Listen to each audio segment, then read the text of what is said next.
मी अक्षय राऊत, अकोला जिल्ह्यातील एक छोटंसं विराईत नावाचं गाव आहे. तुमच्याकडे साधन संपत्ती कमी असली तरी चालेल, पण तुमच्या विचारांची आणि कृतीची श्रीमंती मोठी असली पाहिजे. शिवाजी महाराजांची जयंती आपण सगळे साजरे करतो. ह्याच राजाची जयंती आपण का साजरी करतो? यांचे पूर्वज पण राजे होते का? त्याचं उदो उदो लाख मेले तरी चालतील, पण लाखांचा पोशिंदा जगला पाहिजे असं लोक का म्हणतात? या राजासाठी लोक मरायला का तयार होतील? मांग, महार, लोहार, कुंभार, चांभार, मातंग, माळी, लोहार सगळ्या जाती धर्माची लोक या माणसासाठी मरायला का तयार होती? आणि महार समाजातल्या मुलाच्या सोबत नांगर चालून त्याला सोबत घेऊन त्याच्या ताटात एका ताटात जेवणारा माणूस लोकांना वाटेल ना की कोण हा आला? की रणभूमी में युद्ध हो, उससे पहिले मनभूमी में जीता जाता है. बाळा, तुला स्वराज्य निर्माण करायचं. मग स्वराज्य निर्माण करायचे. प्रतिपक्ष चंद्र लेखे व वृद्धिष्णुर विश्ववंदिता शाह सुनो शिवसैषा मुद्रा भद्राय राजते. मग काय इतिहासात बघा, शिवाजी राजांनी कधीच कुठल्या स्त्रीच्या पदराला हात घातला नाही. शिवाजी राजांनी कधीच कुठल्या स्त्रीकडे, परस्त्रीकडे वाईट नजरेनं बघितलेलं नाही. शिवाजी राजांच्या इतिहासात शाहिस्ते खान चालून आला, शाहिस्ते खानाची 4 बोटं छाटली. शिवाजी महाराजांच्या काळात तुम्ही बोलले की एकही बलात्कार झाला नाही, पण त्यांच्या सेनापतीकडून एका शत्रू स्त्रीचा बलात्कार झाला होता. या संदर्भात आम्हाला सांगा. बरोबर. या इतिहासाकडे आपण जेव्हा जातो, हे जेव्हा लक्षात घेतो, किंवा महाराज तसं जर पाहिलं तर मग 2 बलात्कार आहेत. म्हणजे एक पहिला, महाराजांनी जेव्हा सुरुवात केली तेव्हाचा रांजणगावची पाटीलकी ज्यांच्याकडे होतं, त्यांचं नाव आहे बाबा गुजर पाटील. तर बाबा गुजर पाटलांनी एका शेतकऱ्याच्या मुलीवरती अत्याचार केला आणि सांगितलं की हा आमचा अधिकार आहे, आम्ही तो करू. आणि मग महाराजांनी त्याचे हातपाय कापले आणि त्याचा चौर करून दोन्ही हात कापले, पाय कापले आणि त्याला गावाच्या वेशीवरती टाकून दिलं. म्हणजे पाटलाचे हातपाय कापल्या जातात महिलेवरती, मुलीवरती जर अत्याचार केला जात असेल तर. हा संदेश तेव्हा शिवाजी महाराजांनी दिला. तेव्हा राजे सुद्धा नव्हते, तेव्हा त्यांनी हे करून घेतलं. ती एक घटना. आणि दुसरी घटना जे तुम्ही म्हणताय की त्यांचे सेनापती होते, तर ते फक्त सेनापती नव्हते महाराजांचे. महाराजांची एक पत्नी गायकवाड आणि त्यांचे बंधू, त्यांचं नाव सखुजी गायकवाड, आणि हे शिवाजी महाराजांच्या सैन्याचे सेनापती. कोणाचे? शिवाजी महाराजांच्या सैन्याचे सेनापती होते. आणि हा सेनापती असणाऱ्या माणसावरती जबाबदारी दिली की कर्नाटकच्या प्रांतात बेळगाव नावाचं हे आहे, तिथं बेळेवाडी नावाचा किल्ला आहे. आणि या बेळेवाडी नावाच्या किल्ल्यावरती किल्लेदारी नाही सावित्रीबाई देसाई नावाची. कोण आहे? सावित्रीबाई देसाई. ही महाराजांची शत्रू आहे. तो किल्ला स्वराज्यात पाहिजे. महाराजांनी सखुजी गायकवाडांना सांगितलं की सखुजी, एक काम करा, सैन्य घ्या आणि बेळेवाडीचा किल्ला स्वराज्यामध्ये सामील करा. सखुजी गायकवाडांनी घोड्याला टाच मारली, सैन्य सोबत घेतलं आणि लढण्यासाठी गेला. ती ही स्त्री काही अशी साधी सुधी स्त्री नव्हती. तिनं शिवाजी महाराजांच्या सेनापत्याला, शिवाजी महाराजांच्या मेहुण्याला, शिवाजी महाराजांचा मजबूत असणारा या सैनिकाला 27 दिवस झुंज दिली. किती? 27. एक महिला किल्लेदारी, एक शत्रू स्त्री शिवाजी महाराजांच्या सैन्याच्या समोर 27 दिवस झुंज देते. 27व्या दिवशी सैन्य वाढून घेतल्या जाते सखुजी गायकवाडांकडनं आणि त्या किल्ल्यावरती स्वतःचा म्हणजे स्वराज्याचा परचम लहरावला जातो. तो स्वराज्यात किल्ला सामील होतो. पण विजयी झालो, या स्त्रीने मला 27 दिवस झुलवलं. 27 दिवस मला इथं संघर्ष करावा लागला. काय ही स्त्री? आणि म्हणून जसा विजयी झाला, त्या विजयाच्या उन्मादात यांनी त्या स्त्रीचा पदर काढला, तिच्यावर बलात्कार केला. ही बातमी महाराजांच्या कानावर गेली. बलात्कार झाला, ओके, बरोबर आहे तुमचं. पण बलात्काराची बातमी महाराजांच्या कानावर गेली आणि हा मेहुणा महाराजांच्या पुढे येणार, तेव्हा महाराजांना, महाराज तुम्ही बी जिंकलो, म्या बी जिंकलो, किल्ला फतेह केला. स्वराज्य मोहीम यशस्वी झाली. हम्म. शिवाजी महाराजांच्या डोळ्यात सूर्य अस्ताला जावं अशी लाली होती. हम्म. लाल बुंद झालेल्या डोळ्यातून शिवाजी महाराजांनी उद्गार काढले की तू स्वराज्यात एक किल्ला जरी आणला असेल हम्म. तरी स्वराज्याचा मुख्य गाभा विचार जो आहे तो विचार तुम्ही मारलेला आहे. एका स्त्रीवर तुम्ही बलात्कार केला. हम्म. स्त्री परस्त्री जरी असली, ती शत्रू स्त्री जरी असली, नंतर ते वाक्य आलंय कुठलं, ती स्त्री शत्रू जरी असेल तरी ती स्त्री म्हणजे मराठ्यांच्या मंदिरातली देवता आहे. हम्म. काय सांगितलं महाराजांनी? स्त्री ही मराठ्यांच्या मंदिरातली देवता आहे आणि त्या देवतेच्या पदराला कोणीही हात घालेल, ती शत्रू का असू ना, हम्म. कोणीही हात घालेल त्याची गय केला जाणार नाही. महाराजांचा मेहुणा, आज मेहुणा किती जवळचा असतो. हम्म. मेहुण्याच्या विषयी काही बोलू शकता का? मेहुण्यानं एखादं जर कांड केलं तर मेहुण्याला व्यवस्थित काढण्याचं नियोजन आपण सगळे मिळून करतो ना. एखादा म्हणजे आता मेहुणा सोडून द्या, आता सेनापती समजा. हम्म. आज सेनापतीच्या ठिकाणी तुम्ही आमदार खासदार समजा. हम्म. एखाद्या आमदारानं, एखाद्या खासदारानं किंवा आमदाराच्या पोरानं जर असं कृत्य केलं तर काय केलं जाईल? काही नसते होत. फॉरेनला जा काही दिवस, हम्म. तिकडे फिरून ये, हे होईल ना. हम्म. शिवाजी महाराजांनी काय केलं? स्वतःचा मेहुणा आहे, हम्म. मेहुण्याला शिक्षा दिली तर नातेवाईक रागावतील, नातेसंबंध नातेगोते खराब होतील. हम्म. शत्रू स्त्रीसाठी काय नातेगोते खराब करायचे? हम्म. एक सैनिक आहे चांगला, आपला विजयी असणारा सैनिक आहे, हम्म. ज्याने 8 आमदार आणून दिले.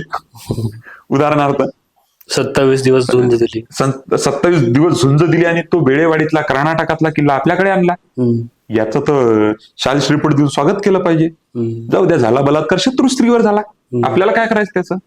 पण महाराजांनी आदर्श पेरला. आदर्श काय होता? की याने शत्रू स्त्रीवर बलात्कार केला, हम्म. हा माझा मेहुणा असेल, हा माझा सेनापती असेल, हा माझा मावळा असेल, हा माझा जवळचा माणूस असेल, पण यानं स्त्रीच्या पदराला हात घातला म्हणजे स्वराज्याच्या विचाराला डाग लावला. ज्यांनी डाग लावला त्याची कुठल्याच पद्धतीची गैर केल्या जाणार नाही, खैर केला जाणार नाही. ताबडतोब याचे हातपाय कापा, याचे डोळे काढा आणि मरेपर्यंत त्याच बेळेवाडीच्या किल्ल्याच्या तुरुंगात त्याला डांबून ठेवा.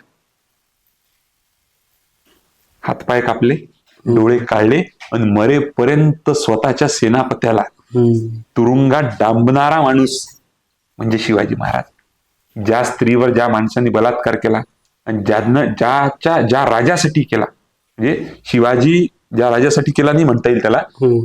शिवाजी महाराजांच्या या मेहुण्यानं शिवाजी महाराजांना किल्ला या वयासाठी लढत दिली आणि नंतर बलात्कार केला. त्या स्त्रीच्या मनात शिवाजी राजाच्या विषयी द्वेष आला असेल की नाही. पण जेव्हा शिवाजी राजांनी न्याय केला तेव्हा त्या स्त्रीला काय वाटलं असेल?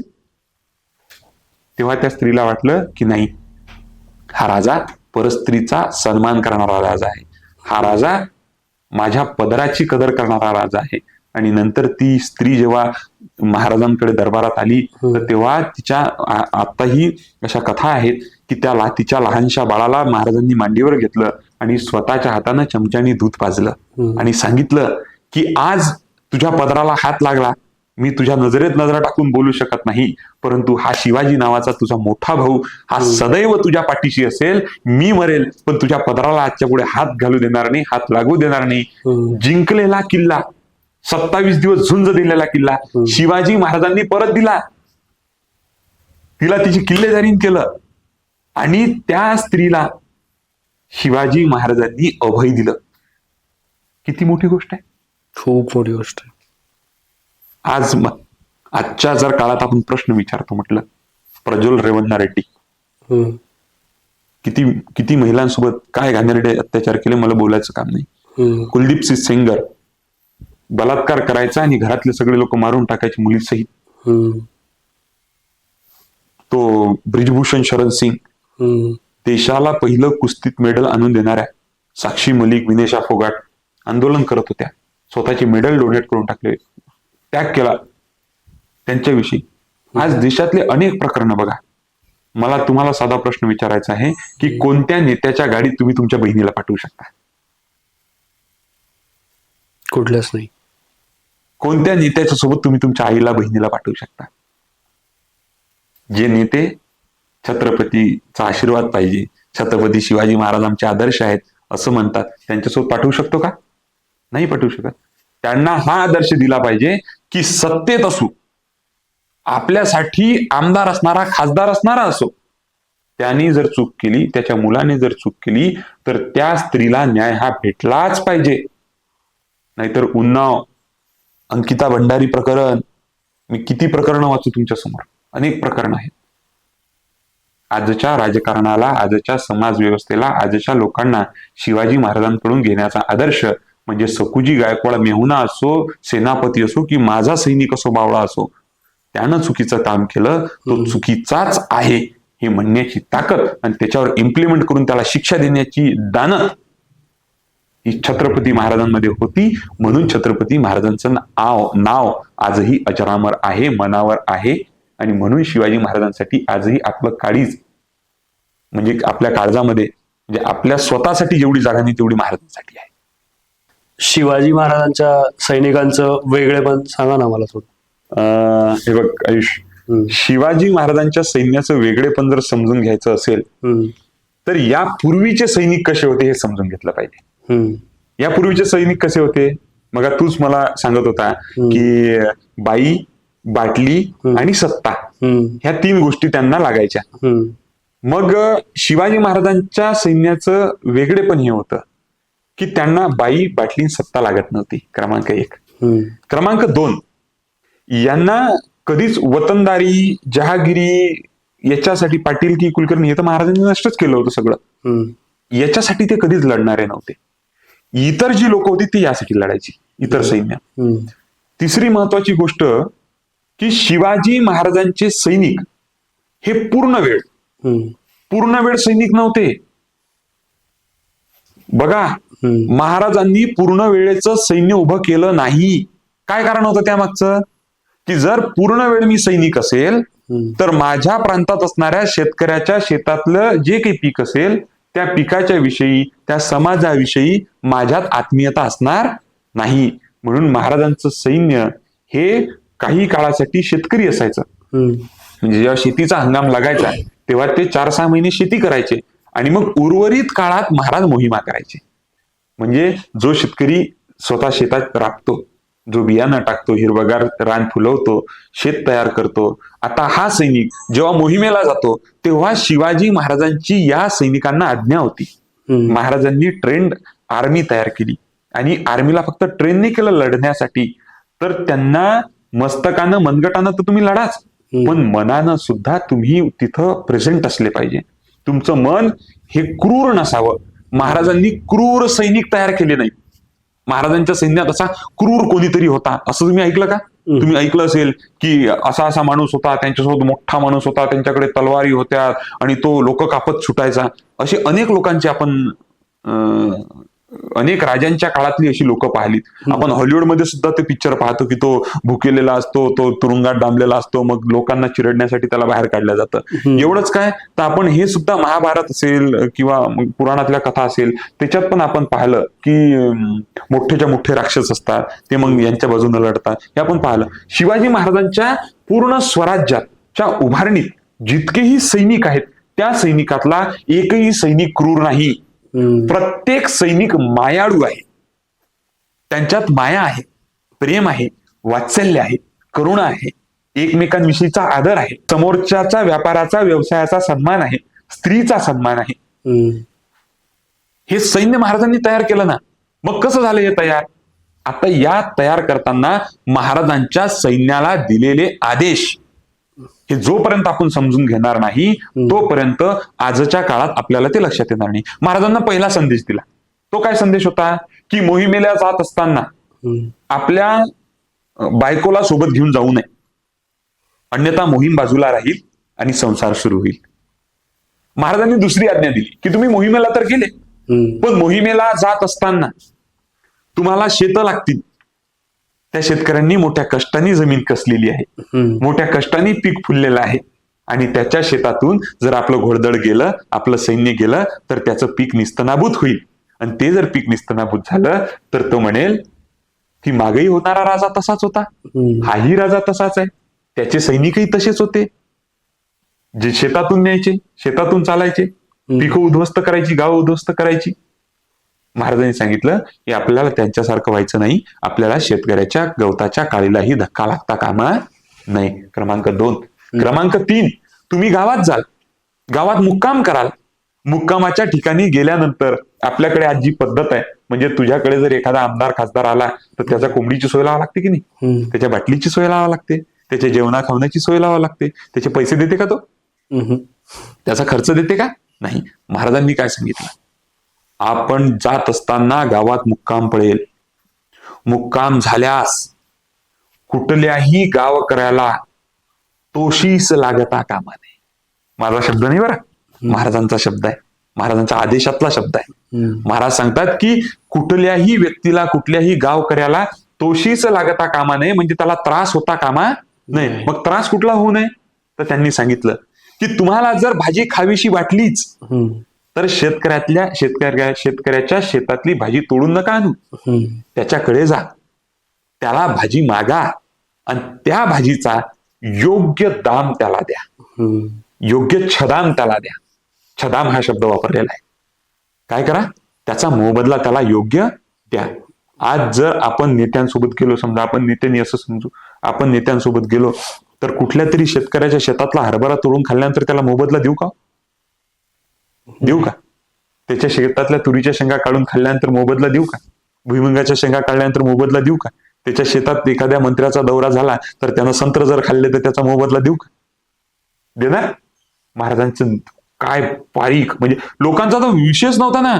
शिवाजी महाराजांचं सैन्य म्हणजे जशी पांडुरंगाची वारी आमच्या गावात आली, आमच्या दारी आली, यांचं तर आम्ही स्वागत करू की काय करू असं लोकांना वाटायचं.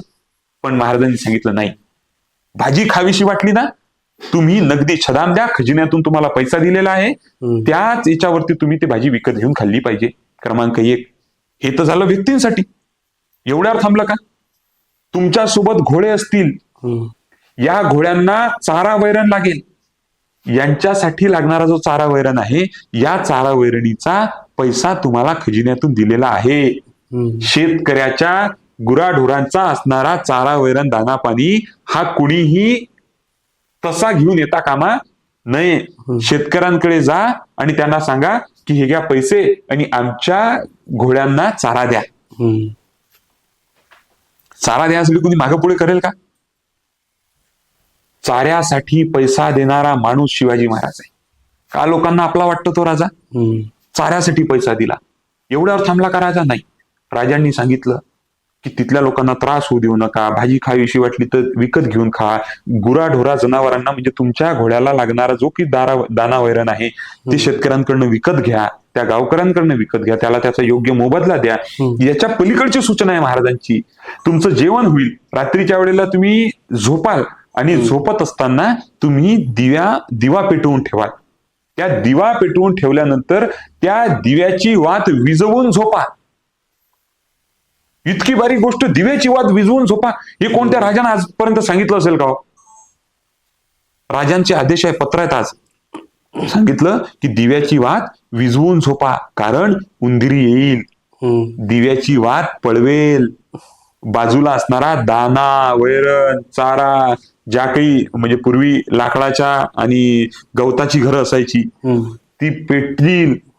जर गुराढोरांचा चारा पेटला, गावाला आग लागली तर या सैन्याला, या लोकांना वाटेल, जनतेला वाटेल की शिवाजी काय त्यांच्यासारखाच, यांनी पण आमची घरं जाळली. म्हणून दिव्याची वात विझवून झोपा. किती बारीक प्लॅनिंग आहे. यानंतर कुठल्याही स्त्रीचं व्यसन करू नका, मद्यपान करता कामा नये. मोहिमेत जात असताना अतिशय म्हणजे आपण म्हणतो ना पंचपक्वान्नांची साच असू नये. मोहीम साधी असावी, म्हणजे एकवर्णी जेवण करा, व्हेजिटेरियन खा. एवढं बारीक आजपर्यंत कुठल्या तरी राजांनी पत्रात लिहून दिलेलं असेल का? का लोकांना वाटलं आतापर्यंत आमच्या झोपड्या पेटायच्या, आतापर्यंत आमचा चारा जायचा, आतापर्यंत आमच्या घरातलं धान्य खाल्ल्या जायचं, आतापर्यंत आमच्या शेतातली भाजी तोडून नेल्या जायची. तेव्हा महाराजांचं वाक्य आहे, शेतकऱ्याच्या मिरचीच्या देठालाही हात लागता कामा. शेतकऱ्याच्या भाजी भाजी ती वेगळी काढली, उरलं तर देठ. भाजी वेगळी काढली, उरलं तर देठ. भाजीच्या देठालाही हात लावू नका म्हणते महाराज. भाजी तर दूर राहिली. एवढा जर विचार तो माणूस करत असेल तर त्या माणसासाठी लोक मरायला का तयार होणार नाही? आतापर्यंत ज्यांच्यावर अन्याय अत्याचार झाला यासाठी लोक महाराजांसाठी मरायला तयार होत होती. आणि म्हणून महाराजांच्या सैन्याचं वेगळेपण हे होतं की महाराजांच्या सैन्यात असणाऱ्या सैनिकांनी कधीच लहान मुलांना मारलं नाही, कधीच स्त्रीवर हात टाकला नाही. ज्यांनी टाकला त्यांची हात आणि गर्दन दोन्ही उडवली महाराजांनी, आणि त्या स्त्रीला न्याय दिला. 2 घटना सोडल्या, तिसरी घटना नाहीये. कधी शेतकऱ्यांचं नुकसान केलं नाही, गावगाड्याचं नुकसान केलं नाही, कुठल्याच गोष्टीचं नुकसान यांच्याकडनं झालं नाही. उलट त्या गावाला संरक्षण देण्याचं काम, मोहीम पराभूत झालो तरी चालेल पण गावातल्या लोकांना त्रास होता कामा नाही, हे सांगणाऱ्या महाराजांचं सैन्य, सांगणारे महाराज होते आणि करणारं सैन्य होतं. म्हणून स्वराज्य उभं झालेलं होतं. संत, साहित्य आणि स्वराज्य आणि आजची परिस्थिती आणि संत याबद्दल थोडं सांगा. हे बघा, स्वराज्य जे निर्माण झालं तर त्या स्वराज्यातला मूळ काय होतं माहितीये का? त्याचं मूळ होतं विचार. विचार कोणाचा होता? संतांचा. तेव्हा संत कोण होते? संत याकूत बाबा, ज्यांच्या दर्ग्यासाठी शिवाजी महाराजांनी देणगी दिली होती. आणि शिवाजी महाराजांचे आध्यात्मिक गुरु जगद्गुरु तुकोबार आहे. तुकाराम महाराज आणि शिवाजी महाराज समकालीन आहेत, हे लक्षात घ्या. आपल्याला हे लक्षातच येत नाही. शिवाजी महाराज आणि तुकाराम महाराज समकालीन आहेत. आणि शिवाजी महाराजांच्या विषयी तुकाराम महाराजांनी तेव्हा अभंग लिहिला, आणि तो अभंग असा आहे की शिव तुझे नाव ठेविले पवित्र, छत्रपती सूत्र विश्वाची या. कशाचं सूत्र? विश्वाचं. कोण? छत्रपती. तू विश्वाचं सूत्र आहेस, छत्रपती. आणि छत्रपती महाराज तेव्हा झालेले नव्हते. म्हणजे महाराज छत्रपती झालेत 1674 मध्ये. आणि हा अभंग म्हणजे महाराज नुकतेच लहान असतील तेव्हाचा हा अभंग तुकाराम, शिव तुझे नाव ठेविले पवित्र, छत्रपती सूत्र विश्वाची या. हा तुकारामांनी संदेश दिला आणि सांगितलं की तू विश्वाचं सूत्र आहेस शिवाजी, तूच काही छोटा मोठा माणूस नाही. तुला या लोकांसाठी राज्य उभं करायचं आहे. ते राज्य असं असलं पाहिजे, लोक कल्याणकारी असलं पाहिजे. आणि मग महाराजांच्या सैन्याचा तुम्ही मागा प्रश्न मला विचारला, त्या सैन्याला आध्यात्मिक वारसा देण्याचं काम, आध्यात्मिक ज्ञान देण्याचं काम, आध्यात्मिक तयार करण्याचं काम, करुणा त्यांच्यामध्ये भरण्याचं काम जर कोणी केलं असेल तर ते केलं जगद्गुरु तुकोबारायांनी. तुकोबारायांचे कीर्तन व्हायचे सैन्याच्या समोर. आज होतात का? संतच नाहीये. कोणत्या सैन्याच्या समोर कीर्तन करायची? आपल्या देशात 2 संत होते स्वतंत्र काळात. एकाचं नाव आहे संत गाडगे बाबा, दुसऱ्याचं नाव आहे राष्ट्रसंत तुकडोजी बाबा. चीन भारत युद्ध, भारत आणि चीनचं युद्ध सुरू होतं. त्या चीनच्या युद्धात तुकडोजी महाराज सीमेवरती जातात. आओ चीनियो मैदान में देखो हिंद का, झाड झडूले शस्त्र बनेंगे, पत्थर बनेंगे बम, भक्त बनेगी सेना, पत्थर सारे बम बनेंगे, नाव लगेगी किनारे. हे म्हणणारे राष्ट्रसंत तुकडोजी महाराज. तरबूज जैसा काटते वैसा नतीजा पाओगे, आगे कदम धरना नहीं बस मौत के मुंह जाओगे, क्या अकल खाली है तुम्हारी भूत ने शैतान ने, क्या सीधा सिखाया है नहीं तुमको किसी भगवान ने. हे म्हणणारे राष्ट्रसंत तुकडोजी महाराज चीनच्या बॉर्डरवर भारताच्या सैन्याला प्रबोधन करून राहिले. तैयार हुआ हिंद तुम्हारे साथ, आओ चीनियो मैदान में देखो हिंद का हात. कोणाचा? संत गाडगे बाबा. इथल्या सगळ्या राजकीय सामाजिक परिस्थितीला उभं करून मुख्यमंत्र्याला, मॅड झाला का तू, खाली ये पहिले. या भाऊराव पाटलांना लोकांच्या लेकरांसाठी शाळा सुरू केली, याच्या शाळेची ग्रँड बंद करून राहिला, कुठे फेडशीन एवढं पाप, पहिले याची ग्रँड चालू कर. मुख्यमंत्री खाली आला, गाडगे बाबाला माफी मागितली आणि कर्मवीर भाऊराव पाटलांच्या शाळेत संस्थेची ग्रँड वापस दिली. ही संत होती. आज संत आसाराम, जयलाल, राम रहीम, जयलातले संत आहेत, तुरुंगातले संत. तुरुंगात तर तुकडोजी महाराज गेले होते, तुरुंगात तर गाडगे बाबाला टाकलं होतं. पण तुरुंगातले हे क्रांतिकारी संत आहेत ना. तसे तुरुंगात तर गांधी गेले, नेहरू गेले, भगतसिंग गेले, पण ते क्रांतिकारी लोक होते. आज ती क्रांती करणारी लोक, जी संत परंपरा होती, तर ती संत परंपरा सातत्याने या देशाच्या उत्थानासाठी काम करत होती. आणि मग शिवाजी महाराजांच्या सैन्याचा वैचारिक प्रबोधन करण्याचं काम, वैचारिक जळण घडण्याचं काम जगद्गुरु तुकोबारायांनी केलं, संत याकुतबाबांनी केलं. आणि ती संत परंपरा संत गतीनं व्यवस्थितरित्या लोकांमध्ये चालायची. तिथून स्वराज्याचा विचार तयार झाला, मावळे तयार झाले. शिवाजी महाराजांना सतत मार्गदर्शन तुकाराम महाराजांचं होतं. आज तुकाराम महाराज सांगत असताना ज्या शिवाजी महाराजांना तुकाराम महाराजांनी सांगितलं की असाध्य ते साध्य करिता सायाचं कारण अभ्यास तुका म्हणे. हे शिवाजी, तुला अभ्यास करावा लागेल, तुला लक्ष केंद्रित करावं लागेल, तुला शत्रू चाल, तुझं स्वराज्य साम्राज्य याच्यावर सगळ्यावर बारीक अभ्यास करावा लागेल.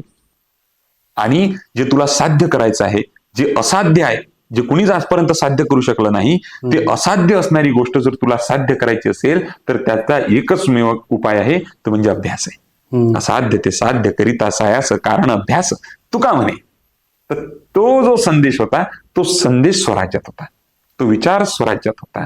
वृक्षवल्ली यामा सोयरे वनचरे पक्षी सुस्वरे. आम्ही ऐकतो कुणी, छान वाटतं. आजची परिस्थिती काय आहे? तेव्हा संतांनी विचार सांगितला, वृक्षवल्ली यामा सोयरे वनचरे, तुकाराम महाराजांनी सांगितलं आणि शिवाजी महाराजांनी ते जगलं. तू म्हणाला कसं जगलं? शिवाजी महाराजांचं पत्र आहे. तुम्ही आता जात असताना अकोटवरून आले का तुम्ही? नाही.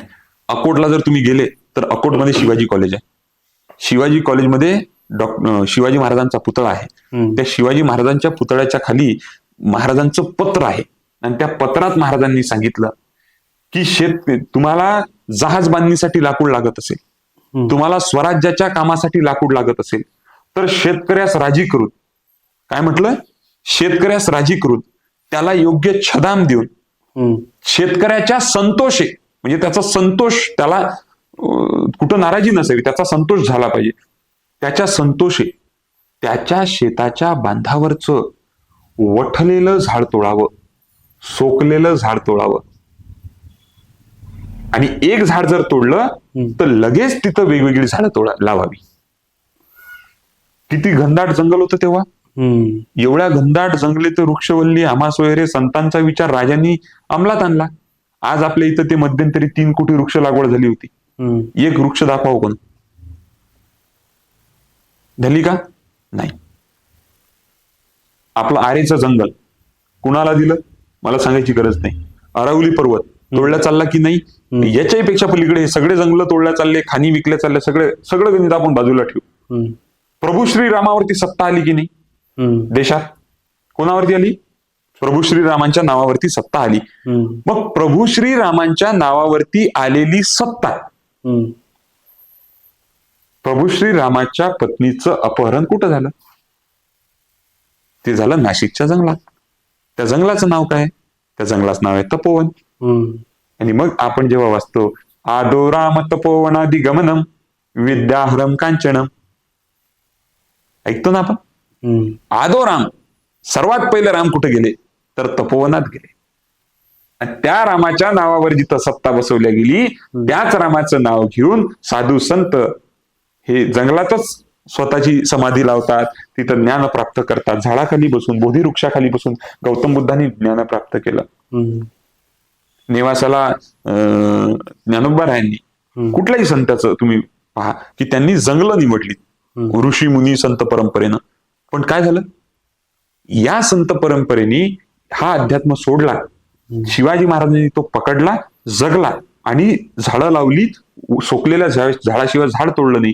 आज सगळ्या अरवली पर्वत असेल, पर्वतरांगा असतील, खनिज संपत्तीसाठी जंगल नष्ट करणं असतील, हसदेव जंगल असेल, तर ही अनेक जंगल तोडली. आणि आदो राम तपोवनादि गमनम, जिथं आम्ही म्हणतो ते नाशिकचं तपोवन नावाचं जंगल, तपोवन नावाचं वन हे कापल्या जाणार आहे, आपलं जात आहे. मग संतांचा विचार जिवंत आहे का? नाही. संतांनी दिलेला विचार, संतांनी सांगितलं की लाख लोक, म्हणजे लाख शत्रू जिवंत राहिले तरी चालतील, पण एका निरपराध माणसाचा बळी जाता कामा नये. हा बाबासाहेबांचा विचार, हाच तुकाराम महाराजांचा विचार.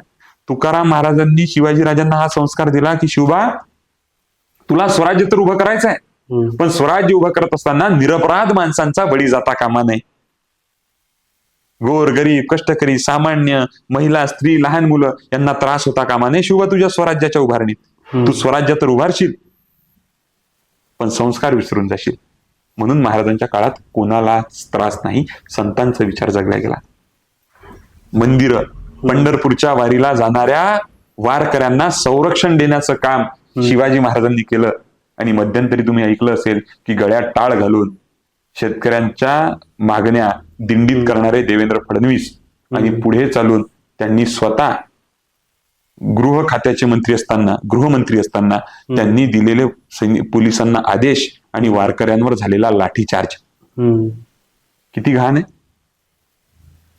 तेव्हा दिलेर खानाचं सैन्य वारकऱ्यांवर घाव घालेल तेव्हा संभाजीराजांनी वारकऱ्यांना वाचवलं आणि त्या वारीला पूर्ण प्रोटेक्शन देण्याचं काम संभाजीराजांनी केलं, शिवाजी महाराजांनी केलं.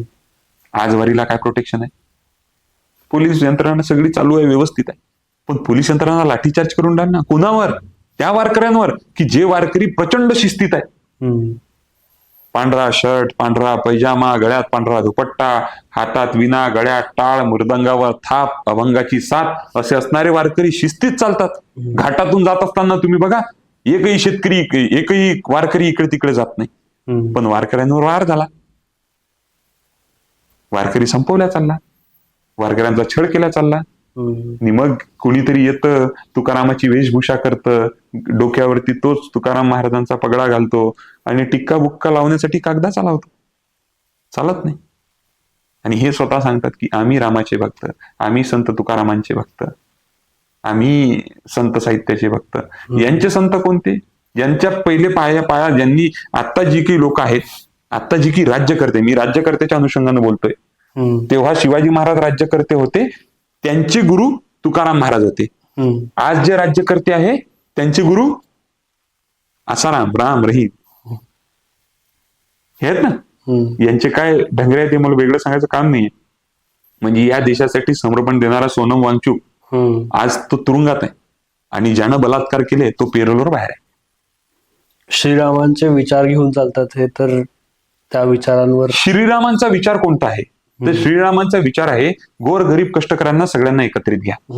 शिवाय आपल्या श्रीरामांसोबत सेना कोणती होती? वानर सेना. सुग्रीव कोण आहे बघा ना तुम्ही. ही सगळी प्रतिष्ठित माणूस आहे का? म्हणजे सगळी जंगलातली लोक प्रभू श्रीरामांसोबत आहे. आणि प्रभू श्रीरामांनी जंगल सांधलं, जपलं, जंगल. प्रभू श्रीरामांचा विचार. प्रभू श्रीरामांनी काय म्हटलं की मी आता रावणाला मारत नाही, युद्ध संपलं, मी की तुला मारत नाही. रावणाने प्रभू श्रीरामांना विनंती केली की नाही, आता मला मोक्ष जो मिळू शकते तो फक्त तुमच्याच हातातून मिळू शकते, मला असं अदात मदत सोडू नका, मला तुमच्याच हातून मोक्ष पाहिजे. आणि तेव्हा मग प्रभू श्रीरामांनी रावणाचा वध केला. सोडून देणारा माणूस होता. किती त्याग त्या माणसाचा. आणि मर्यादा पुरुषोत्तम त्या माणसाला म्हटलं गेलं. आज कुठलीच मर्यादा नाही. ज्या मर्यादा पुरुषोत्तमच्या नावाने आपण मतं मागतो, राजकारण करतो, आपल्यात काही मर्यादा राहिली का? किती खाली गेलं राजकारण, किती खाली गेली सत्तेची, म्हणजे किती सत्तेचा हवस निर्माण झालेला आहे. इतकी वाईट परिस्थिती इथं जेव्हा तयार होते तेव्हा मला वाटतं की संत साहित्यांचा विचार हा सातत्यानं पुढे नेणं गरजेचं आहे. आणि मग तो संत साहित्यांचा विचार, त्या संत साहित्यात तयार झालेल्या स्त्रिया, स्त्रीवादी चळवळ, म्हणजे संत नामदेवांना मंदिरात जायचा अधिकार नाही म्हणून पांडुरंग स्वतः वाळवंटात नामदेव महाराजांचं कीर्तन ऐकायला येतात, जे आपण ऐकतो नेहमी. तर हे जे गाभाऱ्यातला जो अधिकार होता तो शिवाजी महाराजांनी सर्वसामान्यांना गाभाऱ्यात मंदिरात दर्शन करण्याचा अधिकार दिला. तोच अधिकार महात्मा फुलेंनी दिला, तोच अधिकार बाबासाहेबांनी दिला, तोच अधिकार डॉक्टर पंजाबराव उपाख्य भाऊसाहेब देशमुखांनी दिला, तोच अधिकार केशवराव जेधेंनी दिला. हे क्रांतिकारक एकमेका जवळचे आहेत ना. गाडगे बाबांनी दिला, तुकडोजी बाबांनी दिला. तर ही जी संतांचा विचार होता, तुम्हाला सांगू का, आजही तुम्ही माझं जर नॅशनलचं भाषण ऐकलं 2019 मध्ये, मी विजेता होतो नॅशनलचा, तर मी सुरुवात केली होती तर प्रत्येक जण आपल्या राज्यातून आलेलं होतं. आणि मी कुठलं? मी महाराष्ट्रातला. तर मी माझ्या भाषणाची सुरुवात केली होती की संतो की पावनभूमी महाराष्ट्र से मैं अक्षय राऊत. कुठून? संतांची पावनभूमी. आज तीच संतांची पावनभूमी कुठल्या मार्गाने चालली, कुठल्या दिशेनं चालली, त्याचा अध्यात्म कोणत्या दिशेनं चालला. वारकरी संप्रदायाने कधीच द्वेष केलेला नाही. जो संत कुणाचा तरी द्वेष करतो, मी म्हणतो की तो संत नाही. संत द्वेषाच्या पलीकडे, मोहाच्या पलीकडे, म्हणजे काय म्हणतात त्याला, वासनेच्या पलीकडे गेलेला जो कोणी व्यक्ती असतो तो संत होतो. आणि ज्यांच्याकडे व्यसन आहे, व्यभिचार आहे, वासना आहे, त्याला कुणाच्या विषयी घृणा होते, त्याला कुणाचा तरी राग येतो, अशी जी लोक असतात ही संत असू शकतात का? संत कोणाला म्हणतात? तर संत यांना म्हणावं. तर ही जी संत होती ती संत नष्ट होत गेली. आज त्या संतांची गरज जी शिवाजी महाराजांच्या काळात तुकाराम महाराजांनी संत परंपरा, वचन, विचार आणि आचार याची जी आचारसंहिता मांडली, ती आचारसंहिता शिवाजी महाराजांनी पाडली. म्हणून शिवाजी महाराजांचं स्वराज्य सुसंस्कारमय उभं झालं होतं, ते तयार झालं. आणि आज तो संस्कारमय महाराष्ट्र तुकाराम महाराजांच्या गाथेला विसरला. तो महाराष्ट्र शिवाजी महाराजांच्या कृतीला विसरला. तो महाराष्ट्र आज स्वराज्याच्या विचारांना विसरला. आणि त्यामुळे ही इतकी वाईट परिस्थिती व्हायला लागलेली आहे की बदलापूरची घटना काय होते, वेगवेगळ्या घटना इथं काय होतात. तर त्यामुळे संत परंपरा ही फक्त वाचण्यासाठी नाही, कीर्तन करण्यासाठी नाही, तर ते अंगीकारण्यासाठी आहे. हा संदेश शिवाजी महाराजांनी तेव्हा दिला होता, तो त्यांनी जगला होता. आपल्याला सध्या तो संदेश घेणं आहे. तो दिलेला संदेश आपण सुद्धा जगावं, म्हणजे संत परंपरा आणि सत्ता एकत्रित येऊन योग्य पद्धतीने लोकांना न्याय देईल. शिवाजी महाराजांच्या किल्ल्यांवरती नमो टुरिझम असं टॅग लावण्यात येणार आहे, तर हे तुम्हाला कितपत योग्य वाटतं? चांगला प्रश्न आहे. शिवाजी महाराजांच्या किल्ल्यावर आता नमो टुरिझम सुरू होणार आहे. नमो टुरिझम म्हणजे नरेंद्र मोदी टुरिझम, बरोबर ना? आता मग तुम्हाला साधा एक, म्हणजे आपण चर्चा करतोय, एक साधा प्रश्न आहे. तुम्ही कधी शिवाजी किल्ला नाव ऐकलं का? जिजाऊ गडकोट ऐकलं का? संभाजी बुरुज ऐकला का? शहाजी फोर्ट ऐकलं का? ताराराणी फोर्ट ऐकलं कधीतरी? यांच्या नावावरती उभं कोणी केलं? शिवाजी महाराज, संभाजी महाराज यांनीच केलं ना. आता ज्यांनी उभं केलं त्यांनी नाव दिलं का? नाही. मग शिवाजी महाराजांच्या गड किल्ल्याला, गडकोटांना नमो टुरिझम हे नाव देण्याचं कारण काय? द्या ना. तुम्हाला नावच जर द्यायचं असेल तर तानाजी टुरिझम द्या. तुम्हाला नावच द्यायचं असेल तर यसाजी टुरिझम द्या. तुम्हाला नावच द्यायचं असेल तर बहिजी टुरिझम द्या. तुम्हाला नावच द्यायचं असेल तर हिरकणी टुरिझम द्या. तुमच्याकडे स्वराज्यासाठी लढणारे असंख्य लोक आहेत आणि ते पवित्र आहेत, चारित्र्यवान आहेत. आणि आज ज्यांचं स्वतःच चारित्र्य काय आहे ते किल्ल्यांना नाव देते, शोभते. हे महाराजांना, म्हणजे महाराजांना किंवा महाराज सोडून द्या, महाराजांच्या मावळ्यांना हे पटतंय की आपल्या राजांनी उभे केलेले किल्ले, आपल्या राजांनी उभं केलेलं साम्राज्य, त्या साम्राज्यावर फक्त नाव टाकायचं. म्हणजे काय? तर ते मनरेगा योजनेचं नाव बदलायचं, जीरामजी करायचं. आरोग्य योजनेचं नाव बदलायचं. म्हणजे फक्त आणि फक्त सर्व शिक्षा अभियानचं नाव बदलायचं, बेटी बचाव बेटी पढाव करायचं. नावं बदलणे, नावं टाकणे हे काम तीच लोक करतात ज्यांना काम स्वतःच्या नावावरच उभं करतायत. स्वतः काहीतरी उभं करत नाही. आणि जो स्वतः कर्तृत्वातून करतो तो स्वतःचं नाव कधीच देत नाही. आणि नावासाठी आपण म्हणतो ना, नेहमी मन असते की सगळं काही नावासाठीच चाललंय. तर तुम्ही जर महाराष्ट्रात फिरले तर शिवाजी महाराजांचं पूर्ण नाव मला नाही वाटत 50% लोकांना माहिती आहे. शिवाजी महाराजांचं नाव विचारलं तर लोक सांगतात शिवाजी महाराज. जास्तीत जास्त माहिती छत्रपती शिवाजी महाराज. शिवाजी, शहाजी भोसले हे कुणीच नाव सांगणार नाही. खूप कमी लोक सांगतील हे नाव. जर त्यांनी स्वतःचं अडनाव लोकांपर्यंत येऊ दिलं नाही.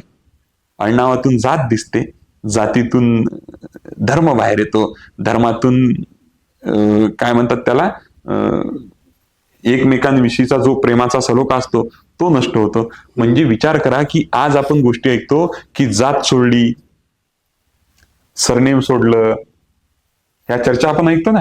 आमच्या स्मिता शहापूरकर म्हणून आहेत, डॉक्टर स्मिता शहापूरकर मोठ्या चांगली प्रॅक्टिस आहे त्यांची धाराशिवला. त्यांनी स्वतःची जात सामूहिकरित्या सगळ्या लोकांना एकत्रित बोलून सोडली. शिवाजी महाराजांनी तेव्हा अलगदपणे स्वतःचं अळणं बाजूला केलं. शिवाजी महाराज विषय संपला. आंदोत सुखी गरीब अमीर एक मताने, हिंदू असलो मुस्लिम असो की होय ईसाई, या सगळे माझ्याजवळ, सबके लिए खुला है मंदिर यह हमारा. तुकडोजी महाराजांनी ते लिहिलं, शिवाजी महाराजांनी ते जगलं. आज शिवाजी महाराजांच्या गळकोटांना हे नाव दिलं जात असेल काय, नमो टुरिझम, तर नमोचं चरित्र पहिलं तपासणं गरजेचं आहे. जिच्यासोबत 7 फेरे घेतले तिच्यासोबत 7 वर्ष जग टिकला नाही. ज्यांच्यासाठी जे करण्याची आश्वासन दिली, सतत खोटा बोलणारा माणूस, सतत व्यवस्था नष्ट करणारा माणूस, सातत्यानं इथली जातीय भेद धर्मभेद तयार करून एक जातीला जाती घासायच्या, धर्माला धर्म घासायचा, ठिणग्या पडल्या की वनवा पेटतो, समाज रचना खराब होते, हे करणारी माणसं हे किती घातक आहेत समाज व्यवस्थेला. आणि या माणसांची नावं ज्या राजानं मांग महार लोहार कुंभार सगळ्या जाती 18 पगड जातींना, म्हणजे त्या राजाच्या विषयी बोलल्या जातं की शिवाजी राजा हा 18 पगड जातींचा राजा होता. मग 18 पगड जातींचा राजा असणारा माणूस आणि दुसरीकडे जाती जातीत भेदभाव करणारा माणूस, त्या राजाच्या गडकोटांना, त्या राजाच्या किल्ल्यांना, त्या राजाच्या बुरुजांना, त्या राजाच्या इतिहासाला, त्या राजाच्या साम्राज्याला या माणसाचं नमो टुरिझम नाव देणं कितपत योग्य आहे, हा प्रश्न तुमच्या माध्यमातून मला इथल्या जनतेला विचारायचा आहे, शिवभक्तांना विचारायचं आहे, शिवाजी राजांच्या मावळ्यांना विचारायचं आहे, चंद्रकोर लावणाऱ्या, दाढी वाढवणाऱ्या, शिवाजी महाराजांचं नाव घेऊन मत मागणाऱ्यांना मला विचारायचं आहे की हे तुम्हाला कितपत योग्य वाटते. माझं वाचन असं आलं होतं की शिवाजी महाराजांच्या पहिले फारसी भाषा ही राज्यभाषा होती. मग ती फारसी भाषा कशी बदलण्यात आली? महाराजांनी त्यावरती कसं काय बदल घडवला की मराठी भाषा ही राज्यभाषा झाली? खूप चांगला प्रश्न आहे आणि तो आज अतिशय लोकांना सांगणं गरजेचं आहे. त्याचं कारण असं की आज राज्य सरकारने मराठी भाषेला अभिजात दर्जा दिला आणि मराठी शाळा बंद केल्या. काय होतंय लक्षात घ्या बरं का. मराठी म्हणजे तुम्हाला लायसन दिलं आणि गाडी काढून घेतली. मराठी भाषेला अभिजात दर्जा दिला, पण जिथं मराठी भाषा जन्मापासून शिकवल्या जाते, वाढवल्या जाते, ती मराठी शाळा बंद करण्याचा निर्णय सरकारने घेतला. 66,000 शाळा बंद झाल्या. हा आजचा दाखला जेव्हा आपण मागं थोडं जाऊन पाहतो तर फारसी भाषेमध्ये असणारा राज्य व्यवहार, शिवाजी महाराजांनी मराठी राज्यभाषा कोश सुरू करून पूर्ण राज्यकारभार मराठीत सुरू का केला? काय कारण होतं? याचं मूळ कारण असं होतं की फारसी भाषेमध्ये असणारा राज्य व्यवहार हा लोकांना समजत नव्हता, लोकांना कळत नव्हता. मग महाराजांचं मत हे होतं की स्वराज्याचा जो राज्यकारभार चालतो, स्वराज्यात जे काही हालचाली होतात, स्वराज्याचा जो हिशोब आहे, जो स्वराज्यामध्ये होते, ते सर्वच्या सर्व कोणाला समजलं पाहिजे? लोकांनी समजलं पाहिजे. म्हणजेच की त्या तुकाराम महाराज काय म्हणतात? तुकाराम महाराज म्हणतात की लोकाची या बोल बोले, लोकाची या चाल चाले, लोकांना समजेल त्या भाषेत समजून सांगितलं पाहिजे. मग लोकांची भाषा कोणती होती? मराठी. मग फारसी भाषेतला राज्यकारभार लोकांना समजेल का? नाही. म्हणून शिवाजी महाराजांनी निर्णय घेतला की हा राज्यकारभार लोकांना समजला पाहिजे. मग या राज्यकारभाराच्या भाषेचा अभ्यास लोकांनी केलेला होता. त्याचं कारण असं होतं की ज्ञानेश्वरी मराठीमध्ये लिहिल्या गेली. ज्ञानेश्वर महाराजांनी जे पसायदान मागितलं, जे ज्ञानेश्वरी लिहिली, ते मराठीत आली. मराठीची भाषा संत तुकोबराम महाराज, नामदेव महाराज, चोखामेळा, संत जनाबाई, तुम्ही कोणाचंही नाव घ्या संत परंपरेतलं, यांनी मराठीतली रचना निर्माण केली. संस्कृतच्या मागे लागले का जास्त? बिलकुल नाही. त्यांनी मराठीतली रचना निर्माण केली आणि ती यासाठी की लोकांना कळायला पाहिजे, लोकांना आमचा अध्यात्म कळावा, लोकांना आमचा देव समजावा, लोकांना आमचा पांडुरंग समजावा, लोकांना आमचा व्यवहार समजावा, व्यापार समजावा, समाज समजावा आणि जे काही होतंय ते लोकांना कळावं. लोकांनी लोकांकरिता लोकांसाठी चालवलेलं राज्य म्हणजे लोकशाही. तेव्हा लोकांसाठी लोकांकडून लोकांकरिता चालवलेलं राजाच्या माध्यमातून राज्य, ती म्हणजे शिवशाही. आणि त्या शिवशाहीत लोकांची भाषा बोलल्या गेली, लोकांना व्यवहार समजला. नाहीतर तुझा आणि माझा व्यवहार झाला, तो झाला फारसीत. मी तुला 10 रुपये दिले, त्याचं व्याजाचा टक्का होता 10 रुपये, म्हणजे 10%चा. आणि 10% मी तुला पैसे दिले आणि मी महिनाभरातच तुझ्याकडनं 1100 रुपये वसूल केले. व्यवहार कोणत्या भाषेत झाला? फारसी. लोकांना कळेल काय? अज्ञान होतं, माहिती नव्हतं, लुबाडणूक होणार होती. आणि म्हणून महाराजांनी जाणीवपूर्वक, म्हणजे महाराजांनी 350 किल्ले, लढाया, पराक्रम, हाना मारा, घोडा तोडा, हे सगळं, पण महाराजांनी राजभाषा कोश तयार केला. राजभाषा कोशातून मराठीला आत्ता अभिजात दर्जा दिला लोकांनी. पण तेव्हा खऱ्या अर्थानं मराठीला अभिजात दर्जा जर कोणी दिला तर तो छत्रपती शिवाजी महाराजांनी दिला. ती व्यवहार भाषा बनली आणि ती व्यवहार भाषा आज आम्ही वापरतो, ती वापरण्यात येते. आणि म्हणून लोकांना व्यवहार कळायला लागले. इतका मोठा विचार एखाद्या साम्राज्य वाढवणाऱ्या राजाने भाषेच्या संदर्भात करावा, म्हणजे की आजचा तुमच्या देशातला कुठलाही आर्थिक व्यवहार देशाचा तुम्हाला कळू नये यासाठी प्रेस कॉन्फरन्स घेतल्या जात नाही. कायदे तुमच्यासाठी बनवल्या जाते पण तुमच्या भाषेत बनवल्या जात नाही. 3 कृषी कायदे शेतकऱ्यांसाठी बनले. देशात 70% 65% समाज शेतकरी आहे आणि 65% किती टक्के शेतकऱ्यांना इंग्लिश कळते? त्याही पेक्षा किती टक्के शेतकऱ्यांना कायद्याची भाषा कळते, इंग्लिश नाही कळत? मग हे कायदे जेव्हा 3 कृषी कायदे आले होते किंवा जे काही कायदे बनतात, हे कायदे त्या राज्यातील त्या भाषेमध्ये बनायला पाहिजे की नाही? जर आज महाराज असते तर महाराजांनी कुठलाही कायदा केला असता तर महाराजांनी काय केलं असतं?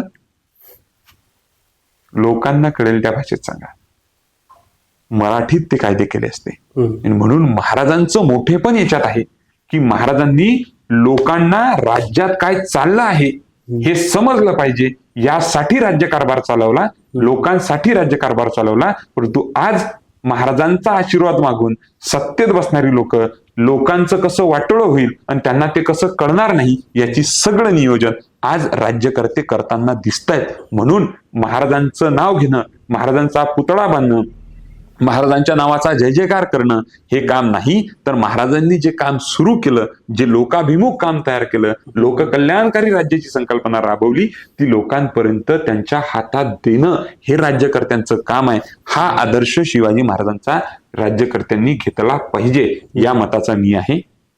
संत साहित्य असेल, तुकाराम महाराज असेल किंवा इतर विचार असतील आणि आजचं राजकारण असेल, ते लोकांनी जगलं पाहिजे, त्यांच्या हातात राज्यकर्त्यांनी दिलं पाहिजे, हा विचार मला इथं प्रामुख्याने सांगायचा आहे. असं वाचलं होतं की शिवाजी महाराजांच्या आधी गुलामांचा व्यापार चालायचा.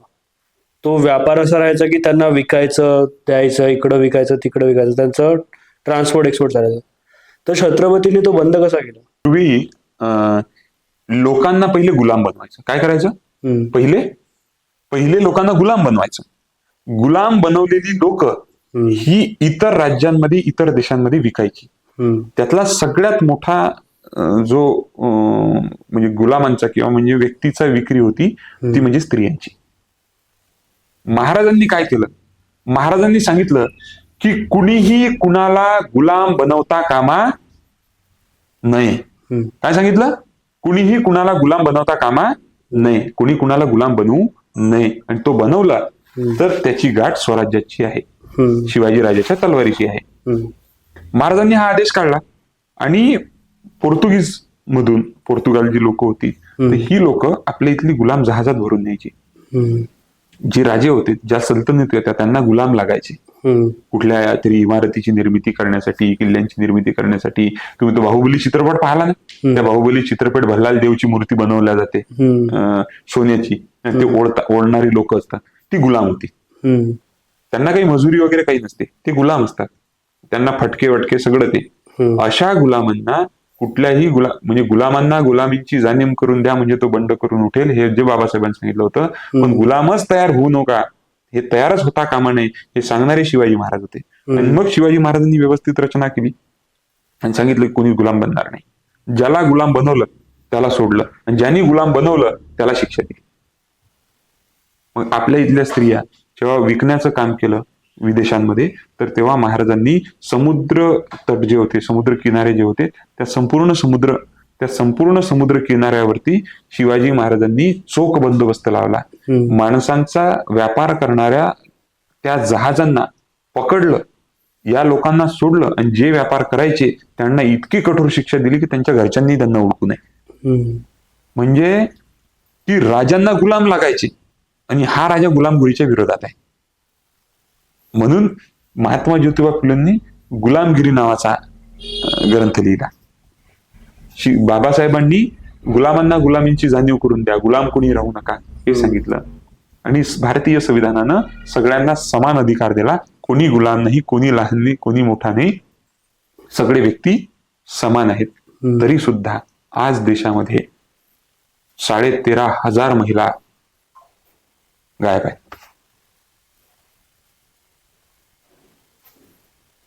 कुठं चाललाय देश? कुठं चाललाय महाराष्ट्र? काय परिस्थिती निर्माण होऊन राहिली? म्हणून जे गुलाम जे तयार करायचे, महाराजांनी ते बंद केलं, आणि लोकांचा स्वतंत्र जगण्याचा जो अधिकार होता तो त्यांना बहाल केला. इंग्रजांनी ते काम केलं होतं, पोर्तुगीजांनी ते काम केलं होतं, डचांनी तेच काम केलं होतं, फ्रेंचांनी हेच काम करायला सुरुवात केली होती, आणि आपले इथले जे की राजे रजवाडे घराणे होते हे सुद्धा हे काम करायचे. महाराजांनी याच्यावरती फुल्ली मारली आणि माणसांना जीवन प्रदान केलं. असा महाराजांनी तो गुलामीचा जो काही काळ होता, गुलाम विकण्याचा जो काही व्यापार होता, गुलाम विकण्याच्या व्यापारावर बंदी घालण्याचं काम शिवाजी महाराजांनी क्रमांक 1 झालं. गुलाम व्यापार याच्यातला एक महत्वाचा एक प्रश्न, महाराजांनी ती जी जहाज होती, म्हणजे व्यापारी जहाज होती, मग आपण ट्रेडवरती बोलत होतो, आज आपल्या देशामध्ये माल येतोय जातोय हे करतोय, महाराजांनी काय म्हटलं की माझा हा तेव्हा नंतर ऍड करत जाते की महाराज म्हणायचे की तुम्ही माल विकायला येऊन राहिले पण ठीक आहे, पण फ्रेंचांना इंग्रजांना सांगितलं की समुद्र तटापासून 40 मैल दूर तुमचा जहाज उभा करायचा आणि तिथून माल विकायचा. शक्य आहे का? 40 मैल दूर समुद्रात उभं राहून तुम्ही माल विका, होईल का शक्य? मग महाराज काय करायचे की त्या 40 मैलावर महाराज त्यांचा माल कमी भावात खरेदी करायचे आणि तो माल इकडे लोकांना स्वस्त किमतीत विकायचे. म्हणजे आज रॉ क्रूड ऑइल त्याचा रेट काय आहे आणि आज पेट्रोल डिझेलचा रेट काय आहे, तर महाराजांनी स्वस्त आणलं, लोकांना स्वस्त विकलं. आज स्वस्त क्रूड ऑइल येते आणि महाग पेट्रोल मिळते. महाराजांचा संदेश जर काही शिकायचा असेल तर स्वस्त घ्या आणि लोकांना स्वस्त द्या, म्हणजे महागाई नियंत्रित करण्याचं काम तेव्हा महाराजांनी केलं होतं. मला हे सांगायचं आहे, आज ते होऊन नाही राहिलं. महाराजांनी संभाजी महाराजांची सासरवाडी, साध्या शब्दात शृंगारपुरामध्ये नवीन योद्धे तयार करण्यासाठी, नवीन घोडदळ तयार करण्यासाठी शाळा उभी केली होती आणि ती तिथं लोक तयार केली. तेव्हाचं काय शास्त्र आणि शस्त्र हे शिक्षण होतं. हे शिक्षण तेव्हा त्यांना दिलं. शिक्षणात काम आहे, आरोग्य व्यवस्थेत काम आहे, नर्तकी असतील, नाचगाणं करणाऱ्या स्त्रिया असतील, या नाचगाणं करणाऱ्या स्त्रियांना शिवाजी महाराजांनी अभय दिलं. आणि फक्त अभय नाही दिलं, तुम्ही हे नाचगाणं करू नका, तुम्हाला नाचगाणं जर करायचं असेल तर तुम्ही स्वराज्याचं गाणं म्हणा, तुम्ही स्वराज्याचा पोवाडा म्हणा, तुम्ही स्वराज्याची संस्कृती जपा, हे महाराजांनी सांगितलं. आणि त्यांना 25 छदाम दर महिन्याला नगदी स्वरूपात देण्याचं काम महाराजांनी तेव्हा केलं. अभय देणे म्हणजे काय की शिवाजी महाराजांचं अभय मला आहे असं जर त्या स्त्रीनं सांगितलं तर शत्रू असणारा व्यक्ती त्या स्त्रीला हात लावणार नाही किंवा त्या व्यक्तीला हात लावणार नाही. आणि जर त्यानं त्या स्त्रीला व्यक्तीला हात लावला तर अभय दिलं शिवाजी महाराजांनी, म्हणजे त्यानं शिवाजी महाराजांच्या अंगावरती हात घातला असं होते. शिवाजी महाराज त्याची शाळा भरवल्याशिवाय राहत नाही. असं अभय देणारा माणूस, असं त्या नर्तकी असणाऱ्या या व्यक्तींना व्यवस्थितरित्या त्यांचं स्वतःचं जीवन चांगलं त्यांना जगता यावं हे करणारा माणूस. आणि कलाकारांना, आज कलाकारांची अवस्था काय आहे, किती वाईट आहे. नाटककार असतील, गायक असतील, कवी असतील, वेगवेगळ्या कला क्षेत्रातले कलाकार असतील, या कलाकारांचं जीवन आज आपण मान्य करायला तयार नाही. शिवाजी महाराजांनी तेव्हा कलाकार जगवले, कलाकारांना मानधन दिलं, आणि त्यांनी स्वराज्याचा विचार करण्याचं काम दिलं. जेव्हा आपलं सरकार म्हणजे जेव्हा देश स्वतंत्र झाला आणि सरकार आलं होतं, तर तेव्हा तुम्ही पहा ना, कलाकारांना बसच्या पासेस मोफत, फिरण्याची व्यवस्था, जेवणाची व्यवस्था, त्यांना मानधन हे होतं. आज मग बंद व्हायला लागलं. ह्या परिस्थिती नष्ट होऊन राहिल्या. आणि म्हणून जे काही निर्मिती आता व्हायला पाहिजे छत्रपती महाराजांच्या विचारांची, तर ती बंद व्हायला लागली. आणि लोकही विचार शिवाजी महाराजांना भगवा, मूर्ती, डीजे, चंद्रकोर, दाढी, दिसण्यासारखं त्यांच्यासारखं दिसणे, याच्यातच सगळं अडकलेलं आहे. पण त्यांची कृती करायला कोणीही तयार नाही. म्हणून ज्या राजांनी गुलामांच्यासाठी काम केलं, ज्या राजांनी महिलेसाठी काम केलं, शेतकऱ्यांसाठी काम केलं, लहान मुलांसाठी काम केलं, व्यवस्था उभी केली, किल्ले उभे केले, सगळ्या गोष्टी उभ्या करत असताना व्यापाराचा अभ्यास करत करत रायगडावरती बाजारपेठ उभी केली. आणि बाजारपेठेचं तंत्रही बघा किती वेगळं होतं, की खाली म्हणजे जे विदेशातून बाहेरून येणारी जी की लोक असतील, कारण की राजधानी होती रायगड, तर रायगडावरती बाहेरून येणारी लोक असतील, ते घोड्यावरती बसलेले असतील, ते खाली उतरून खरेदी करणार नाहीत, म्हणून घोड्यांच्या उंचीची बाजारपेठ बनवली पाहिजे. आज तुम्ही रायगडावर गेले तर ती बाजारपेठ घोड्यांच्या उंचीची बनलेली आहे, म्हणजे घोड्याच्या पाठीवर बसून तुम्ही खरेदी करू शकता. आणि ती बाजारपेठ महाराजांनी उभी केली. जगातला एकमेव राजा आहे की ज्याच्या गळावर बाजारपेठ आहे. हिरकणी येते तिथं दूध विकायला, शेतकरी येतात तिथं दूध विकायला, म्हणजे जे काही त्यांचं साहित्य असेल, जे काही त्यांचं धन धान्य असेल, किंवा जे काही त्यांनी प्रोडक्ट बनवलेलं असेल, तर ते सगळं विकण्यासाठी बाजारपेठ तयार करून दिली ना. आज ज्या सरकारी जागा आहेत त्या प्रायव्हेट कॉन्ट्रॅक्टरला द्यायच्या, बिल्डरला द्यायच्या, त्यांनी कॉम्प्लेक्स उभं करायचं, ते त्यांना विकायचं. पण देश स्वतंत्र झाला तेव्हा शिवाजी महाराजांचा विचार जिवंत होता. जिल्हा परिषदेचे कॉम्प्लेक्स होते, पंचायत समितीचे कॉम्प्लेक्स होते, महानगरपालिकेचे कॉम्प्लेक्स होते, नगरपालिकेचे कॉम्प्लेक्स होते. त्या नगरपालिकेच्या कॉम्प्लेक्समध्ये अतिशय कमी दरानं ते तिथल्या लोकांना, स्थानिक लोकांना दिल्या जायचं. आणि तुम्ही तुमचा व्यापार करा, तुम्ही तुमचा व्यवसाय करा, हे सांगणारं सरकार आणि हे सांगणारी व्यवस्था शिवाजी महाराजांच्या काळापासून तुकडोजी महाराजपर्यंत, गाडगे बाबा, गांधी, नेहरू, आंबेडकर या लोकांपर्यंत चालत आली. आणि पुढे ती ठप्प व्हायला सुरुवात झाली. आज संत साहित्य, शिवाजी महाराज हा विचार नष्ट व्हायला लागला. म्हणून असं म्हटलं जाते की महाराष्ट्र मरता उभं राष्ट्र मरते. आणि हे जर का राष्ट्र मेलं, महाराष्ट्र जर का मेलं, तर भारत नावाचा देश संपायला जास्त वेळ लागणार नाही. आपण पाहतो की छत्रपतींचे विचार जपणं म्हणजे लोक आजकाल टिक्का लावतात, चंद्राची कोर लावतात, राजमुद्रा गळ्यात घालतात, लॉकेटनी हातात घालतात. याचं महाराज जर असते त्यांना काय वाटलं असतं, की लोक जर माझे असे विचार जर जपत असतील तर त्यांना काय वाटलं असतं, की लाईक त्यांची मुद्रा घालणं हाच त्यांचा विचार जपणं असं म्हणू शकतो का आपण? की बरोबर आहे, तुझा प्रश्न खूप बरोबर आहे. मग मला या प्रश्नांवरती आणखीन एक प्रश्न पडतो की किती मावळ्यांच्या गळ्यात राजमुद्रा होती, किती मावळ्यांच्या घोड्यावरती राजमुद्रा होती, किती मावळ्यांच्या अंगठीत राजमुद्रा होती, होती का? नाही. विचार होता, शरीराच्या कणाकणात, मनामनात, मन मनगट मस्तकात मातीसाठी लढण्याची प्रेरणा होती. तीच खरी राजमुद्रा होती. आज सगळा दिखाऊपणा झाला. आम्हाला शिवाजी महाराजांवर गर्व आहे ही म्हणणारी लोक आहे. शिवाजी महाराजांना तुमच्यावर गर्व व्हावा असं तुम्ही काय केलंय? काहीच नाही, शून्य कृती. शिवाजी महाराजांना दाढी वाढवणे, टिळा लावणे हे काहीच अपेक्षित नव्हतं. दाढी फक्त राजाला होती. तुम्ही बघता सगळी मावळे, तर दाढी ही फक्त राजाला होती, बाकी इतर लोकांना दाढी नव्हती. त्यांना मिशी असायची आणि तेही त्यांच्या पद्धतीने असायची. म्हणजे सुभेदार असेल तर त्याची ओळख वेगळी, महाराज असेल तर त्यांची ओळख वेगळी. म्हणजे स्वराज्यात त्या त्या लोकांना वेगवेगळी त्यांची ओळख दिलेली होती. मावळ्यांचा टोप वेगळा होता, महाराजांचा जिरटोप वेगळा होता. महाराजांचा जिरटोप वेगळा आहे, संभाजीराजांचा जिरटोप वेगळा आहे ना. तर ते प्रत्येकाचं जे काही आयडेंटिटी होती ती वेगळी वेगळी होती. पण आज जी राजमुद्रा असेल, मग नरेंद्र मोदींच्या डोक्यात घातलेला शिवाजी महाराजांचा जिरटोप असेल, जो जिरटोप कधी संभाजीराजांच्याही डोक्यात नाही आला, तो जिरटोप कधी शाहूंच्याही डोक्यात नाही आला. ताराराणी येसुराणीच्याही डोक्यात तो जिरोटोप कधी आला नाही. जर ते आला नसेल तर मग आज या पद्धतीनं जे जगतायत, जे वागतायत, जे शिवाजी महाराजांच्या आयडेंटिटीला आणि शिवाजी महाराजांच्या पोशाखाला असं मलिन करण्याचं जे काम करतायत, मला त्यांना प्रश्न विचारायचा आहे. किंवा त्यांच्या जे की त्यांचे मावळे आहेत, जे त्यांचे भक्त आहेत, त्यांना मला प्रश्न विचारायचा आहे की हे तुम्हाला मान्य आहे का की तुमच्या राजाचा जिरोटोप कोणत्या योगीच्या, कोणत्या भोगीच्या आणि कोणत्या नमोच्या डोक्यात घातले गेलेला आहे? नसेल मान्य तर तुम्ही विद्रोह का करत नाही? तुमच्या महाराजांचं जिरोटोप इतका हलका आहे का? आणि तुमचे मावळे ज्यांचा बलिदानाचा इतिहास आहे ते तुम्ही लग्नात उभे करता? ते तुम्ही नेत्यांच्या स्वागतासाठी उभे करता?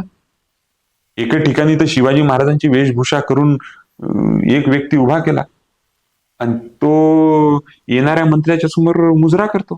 सांगायचं काय तुम्हाला? दाखवायचं काय तुम्हाला? मोठा प्रश्न आहे. जे महाराजांचा वापर कुठे कुठे करायचा आणि किती खाली पडून करायचा, हा सुद्धा विचार लोकांनी करणं गरजेचं आहे. आणि ज्यांनी चुकीचा महाराजांचा वापर केला त्यांना चोप देणं सुद्धा गरजेचं आहे. आपण पाहतो की शिवाजी महाराजांना आता जातीत बांधलं गेलंय, तर शिवाजी महाराज जात आणि धर्म यामध्ये तुम्ही काय सांगाल? मी जे म्हटलं की शिवाजी महाराज जातीत बांधल्या गेले, हा एकमेव राजा असा आहे की हा कुणाच्याच हाताने बांधला गेला नाही, कोणत्या चौकटीत बांधला गेला नाही. या राजाला तुम्ही जातीत बांधू शकत नाही, धर्मात बांधू शकत नाही, कुठल्याच गोष्टीत हा माणूस बंदिस्त नाही. या राजाला जातीत कसं बांधू शकत नाही याची उत्तम उदाहरण आहे. पन्हाळगडाचा वेळा तुम्हाला माहिती आहे. पन्हाळगडाच्या वेळा सिद्धी जोहरनी तो वेळा घातला आणि वेळा घातल्यानंतर महाराजांना तिथून निघायचं आहे. दाना वैरण तिथलं सगळं जे की अन्नधान्य होतं ते संपायला लागलं. महाराजांनी तिथून निघणं गरजेचं आहे, कारण की वेळा पूर्ण कठीण आहे. मग प्रति शिवाजी कोणीतरी बनलं पाहिजे. मग तो बनला कोण? तर त्याचं नाव आहे शिवा न्हावी. कोण आहे? शिवा न्हावी. त्याचं नाव आहे तसं शिवा काशी. शिवा न्हावी हा महाराजांचं रूप धारण करतो आणि सिद्धी जोहरला भेटायला जातो खाली. महाराज तोपर्यंत त्या याच्यावरून पन्हाळगडावरनं निघतात, विशालगडाकडे निघतात.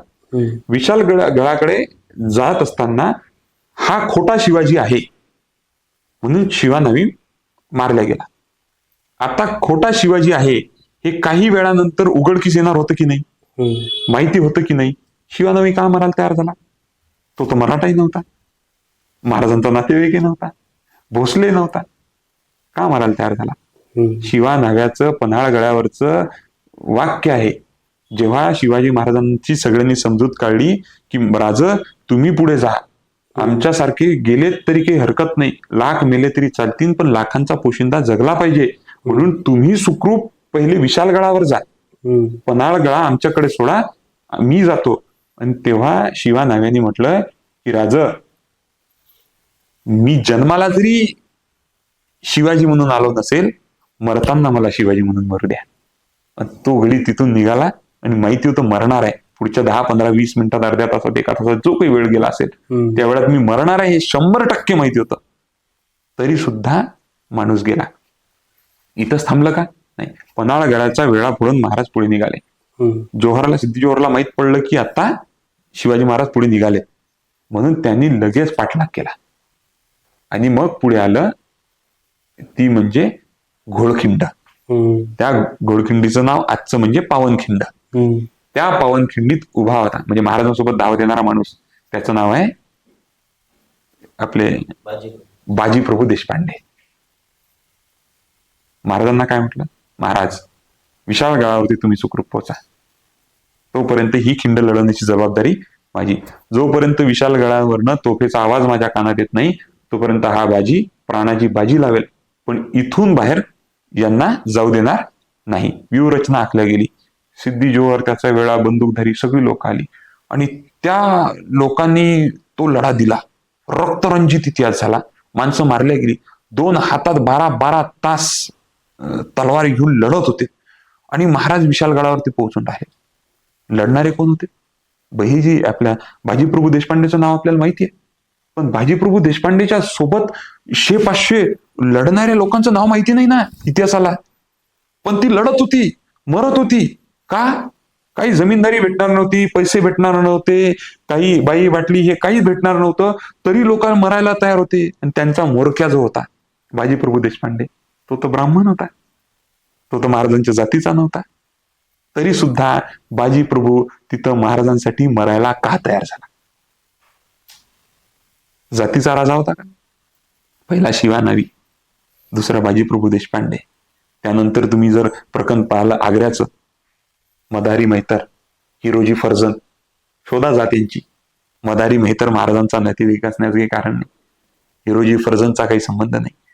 आणि हे दोघं काय म्हणतात, महाराज तुम्ही आग्र्यावरनं सुटका घ्या, आम्ही मेलं तरी चालेल. मग महाराजांच्या बिछाण्यावर महाराजांचं सोंग घेऊन एक जण झोपतो आणि दुसरा त्यांचे पाय चपतो. तेवढ्यात महाराज निघून जातात. माहिती होतं फौलाद खानच्या हातात आपण सापडणार आहोत. वेळा आपली जी काही व्यूहरचना आहे हे थोड्या वेळानं उघडकीस होणार आहे.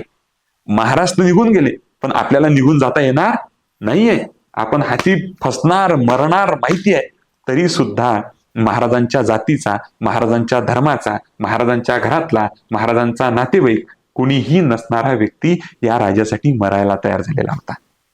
याही पलीकडची गोष्ट अफजल खानासोबत बोलणी करणारा कोण होता? तर अफजल खानासोबत बोलणी करणारा आपल्या म्हणजे शिवाजी महाराजांचा वकील, त्याचं नाव होतं काझी हैदर. काय होतं? काझी हैदर. आणि तिकडून वकिली करणारा कोण होता? तर कृष्णा भास्कर कुलकर्णी. कृष्णा भास्कर कुलकर्णींनी अफजल खानाची वकिली केली आणि शिवाजी महाराजांची वकिली काझी हैदर यांनी केली. जर काझी हैदर शिवाजी महाराजांची बाजू घेऊन अफजल खानाच्या वेळात मरणासाठी जायला जर तयार होत असेल, तर या राजाची जात धर्म कोणता? सगळ्या जातीचे आहेत. शिवाजी महाराजांच्या आरमाराचा प्रमुख दौलत खान कोण होता? आरमार किती महत्वाचं हत्यार आहे, म्हणजे आपलं DRDO देऊन देण्यासारखं आहे ना. सगळं म्हणजे तिथला बम, गोला, बारूद, त्यानंतर इकडे तो पलटवली तर आपल्या अंगावर आहे. म्हणजे सगळं त्याच्या हाती. आणि आरमाराचा प्रमुख दौलत खान, महाराजांचा अंगरक्षक. मदारी मेहतर, हिरोजी फर्जंद, काझी हैदर, दौलत खान, कोण कोण नावं घ्यायची. सगळ्या जाती धर्माची आहे. मुसलमान आहे, हिंदू आहे, आदिवासी आहे, गोंड आहे, कुरकू आहे, पारधी आहे, ब्राह्मण आहे. सगळ्या जाती धर्माची लोक या महाराजांसाठी प्राण द्यायला तयार होती. याचं मूळ कारण होतं की हा राजा धर्मांध नव्हता. हा राजा ज्या पद्धतीनं आज पेरल्या चाललं की हा राजा हिंदूंचा राजा आहे. मग माझा साधा प्रश्न आहे की या राजासाठी मुसलमान का मेलेत? या राजासाठी न्हावी का मेलेत? या राजासाठी ब्राह्मण का मेलेत? या राजासाठी इतर जाती धर्मातले, पंथातले 18 पगड जातीतली लोक का मरायला तयार झालीत? याचं कारण हे एकच की शिवाजी राजा जात पात धर्म पंथ याच्या पलीकडचा राजा होता. मी म्हणेल तो जातपात धर्मपंथच्या पलीकडचा राजा तर आहेच, पण शिवाजी राजे असे राजे आहेत की ते लिंगाच्या पलीकडचे राजे आहेत. कारण की तृतीय पंथांना सैन्यात जागा देणारा माणूस म्हणजे शिवाजी राजा आहे. जातीनं कधी या राजाला शिवलंच नाही. म्हणून या राजाने स्वराज्य शिवून काढलं, स्वराज्य उभं केलं, स्वराज्य निर्माण केलं. आणि निर्माण झालेलं स्वराज्य तितक्याच लीलया संभाजीराजांनी आपल्या खांद्यावरती पेललं. कारण की वडिलांचा संस्कार होता, पोरांनी पुढे नेला. म्हणून कुणीही महाराजांविषयी विचार करताना, महाराजांविषयी बोलताना, महाराजांना वाटून घेताना त्यांना जात पात धर्मपंथ पक्ष भाषा लिंग याच्यात वाटून घेऊ नये. याच्याही पलीकडे त्यांना कुठल्याच जाती धर्मात वाटून घेऊ नये. याच्याही पलीकडे कुठल्याच पक्षाने त्यांच्या नावावरती मतं मागू नये किंवा त्यांचा जो विचार आहे तो पक्षाने महाराजांना बांधील करून ठेवू नये. कारण की तुम्ही एक घटना जर पाहिली असेल तर आता नगरपालिकेची निवडणूक झाली आणि भंडारा नगरपालिकेमध्ये महाराजांच्या गळ्यात भारतीय जनता पार्टीने दुपट्टा घातला आणि त्याच्यावर जिरे टोपाच्या वर भारतीय जनता पार्टीची टोपी घातली. काय हा अपमान! हे सहन कसं होते आपल्याला? आणि इथं कोणीच शिवभक्त बोलत नाही. टिळे लावलेली लोक तर कुठं गेली तर कळायलाच मार्ग नाही. म्हणून शिवाजी महाराज जात पात पक्ष पंथ सगळ्या पलीकडे जाऊन मानवतेची निर्मिती करणारा एकमेव राजा म्हणजे छत्रपती शिवाजी महाराज आहे. हे आपण प्रकर्षानं ताकदीनं सांगितलं पाहिजे. आणि महाराजांनी आपल्याला महाराजांवर गर्व असावा एवढे आपण मोठे नाही. महाराजांना आपल्यावर गर्व व्हावा असं आपण वागलं तरच खऱ्या अर्थानं शिवचरित्र, शिवविचार आणि शिवकृती झाल्यावर स्वराज्य निर्माण झाल्याशिवाय राहणार नाही. ही वस्तुस्थिती आपण लक्षात घेणं गरजेचं आहे. तर हा होता आजचा संवाद. आपण जाणून घेतलंय शिवाजी महाराजांचं चरित्र, त्यांचं बालपण आणि त्यांची विचारधारा, ते कसे आपल्यात जिवंत राहणार हे पण आपण जाणून घेतलंय. तर हे सगळं आम्हाला सांगण्याबद्दल मी अक्षय दादांचे खूप खूप आभार मानतो. आणि तुम्ही या बियॉन्ड द माईकच्या टीमला आणि आम्हाला आणि आमच्या प्रेक्षकांना खूप चांगल्या रीतीने समजून सांगितलंय की शिवाजी महाराज कोण होते, स्वराज्य कसं निर्माण झालं, आणि जे मुद्दे सांगितले तुम्ही ते खूप छान सांगितले. याबद्दल आपले खूप खूप धन्यवाद.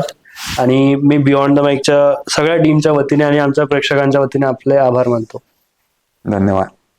आज बियॉन्ड द माईक या युट्यूब चॅनल आणि तुमची सगळी टीम यांनी आज जो विषय घेतलाय म्हणजे छत्रपती शिवाजी महाराज, त्यांचा विचार, त्यांची कृती, स्वराज्य आणि आज आपण काय शिकलं पाहिजे आणि त्यातून आपलं आयुष्य किंवा आपण आपलं स्वराज्य कसं निर्माण केलं पाहिजे या संदर्भानं तुम्ही शिवविचार जाणून घेण्याची जी की उत्सुकता आणि जी की लोकांना शिवविचार देण्याचं जे की प्रामाणिक काम तुम्ही करताय बियॉन्ड द माईक यांच्या माध्यमातून, तर मला तुम्हा सर्वांचं खूप कौतुक करायचं आहे.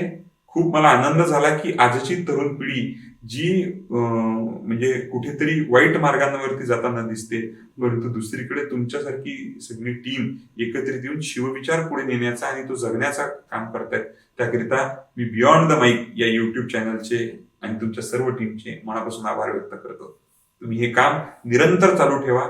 जेव्हा केव्हाही माझी मदत लागली किंवा तुम्हाला असं वाटलं की काहीतरी अधिक चांगल्या लोकांचाही संवाद तुमच्यासोबत झाला पाहिजे, तर वेगवेगळ्या विषयांवरती शिवाजी महाराजांबद्दल कोणकोणत्या व्यक्तीचे काय काय विचार होते किंवा इतरही महामानव महापुरुष आहेत, तर त्यांच्याविषयी सुद्धा तुम्ही तुमच्या चॅनलच्या माध्यमातून लोकांना त्या जागृती केली पाहिजे अशी विनंती सुद्धा मी तुम्हाला करतो आणि संपूर्ण टीमची मी मनापासून धन्यवाद व्यक्त करतो. धन्यवाद.